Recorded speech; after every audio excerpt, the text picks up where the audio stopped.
مدینہ کا بازار تھا۔ گرمی کی شدت اتنی زیادہ تھی کہ لوگ نڈال ہو رہے تھے۔ ایک تاجر اپنے ساتھ ایک غلام کو لیے پریشان کھڑا تھا۔ غلام جو ابھی بچہ ہی تھا وہ بھی دھوپ میں کھڑا پسینہ پسینہ ہو رہا تھا۔ تاجر کا سارا مال اچھے داموں بک گیا تھا، بس یہ غلام ہی باقی تھا جسے خریدنے میں کوئی بھی دلچسپی نہیں دکھا رہا تھا۔ تاجر سوچ رہا تھا کہ اس غلام کو خرید کر شاید اس نے گھاٹے کا سودا کیا ہے۔ اس نے تو سوچا تھا کہ اچھا منافع ملے گا، لیکن یہاں تو اصل قیمت کا ملنا بھی دشوار ہو رہا تھا۔ اس نے سوچ لیا تھا کہ اب اگر یہ غلام صرف قیمت خرید پر بھی بکا تو وہ اسے فوراً بیچ دے گا۔ مدینہ کی ایک لڑکی کی اس غلام پر نظر پڑی تو اس نے تاجر سے پوچھا کہ یہ غلام کتنے کا بیچو گے؟ تاجر نے کہا کہ میں نے اتنے میں لیا ہے اور اتنے کا ہی دوں گا۔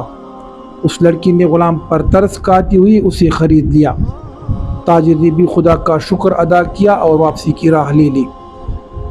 مکہ سے ابو حذیفہ مدینہ آئے تو انہیں بھی اس لڑکی کا قصہ معلوم ہوا۔ لڑکی کی رحم دلی سے متاثر ہو کر انہوں نے اس کے لیے نکاح کا پیغام بھیجا جو قبول کر لیا گیا۔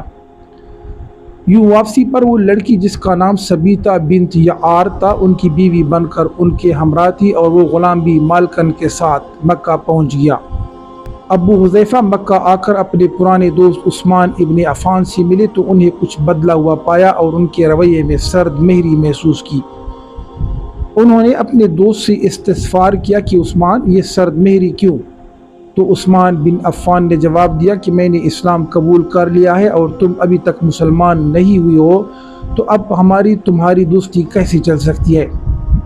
ابو حذیفہ نے کہا تو پھر مجھے بھی محمد صلی اللہ علیہ وآلہ آلہ وصحبہ وسلم کے پاس لے چلو اور اس اسلام میں داخل کر دو جسے تم قبول کر چکے ہو۔ چنانچہ حضرت عثمان نے انہیں نبی کریم علیہ السلام کی خدمت میں پیش کیا اور وہ کلمہ پڑھ کر دار اسلام میں داخل ہو گئے۔ گھر آ کر انہوں نے اپنی بیوی اور غلام کو اپنے مسلمان ہونے کا بتایا تو ان دونوں نے بھی کلمہ پڑھ لیا۔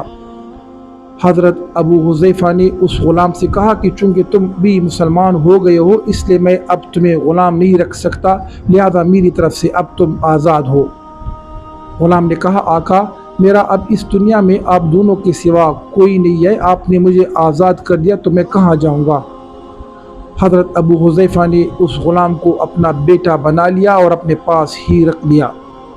غلام نے قرآن پاک سیکھنا شروع کر دیا اور کچھ ہی دنوں میں بہت سا قرآن یاد کر لیا، اور وہ جب قرآن پڑھتے تو بہت خوبصورت لہجے میں پڑھتے۔ ہجرت کے وقت نبی کریم علیہ السلام سے پہلے جن صحابہ نے مدینہ کی طرف ہجرت کی ان میں حضرت عمر کے ساتھ حضرت ابو حذیفہ اور ان کا یہ لاپالغ بیٹا بھی تھا۔ مدینہ پہنچ کر جب نماز کے لیے امام مقرر کرنے کا وقت آیا تو اس غلام کی خوبصورت تلاوت اور سب سے زیادہ قرآن حفظ ہونے کی وجہ سے انہیں امام چن لیا گیا، اور ان کی امامت میں حضرت عمر جیسے جلیل القدر صحابی بھی نماز ادا کرنے لگے۔ مدینہ کے یہودیوں نے جب انہیں امامت کرواتے دیکھا تو حیران ہو گئے کہ یہ وہی غلام ہے جسے کوئی خریدنے کے لیے تیار نہ تھا، آج دیکھو کتنی عزت ملی کہ مسلمانوں کا امام بنا ہوا ہے۔ اللہ پاک نے انہیں خوشگلو اس قدر بنایا تھا کہ جب آیات قرآنی تلاوت فرماتی تو لوگوں پر ایک محویت طاری ہو جاتی اور راہگیر ٹھٹک کر سننے لگتے۔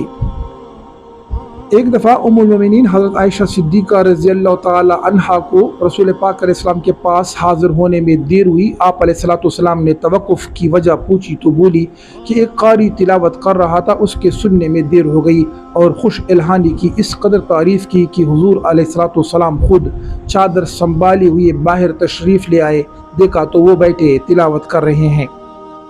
آپ علیہ السلام نے خوش ہو کر فرمایا، اللہ پاک کا شکر ہے کہ اس نے تمہارے جیسے شخص کو میری امت میں بنایا۔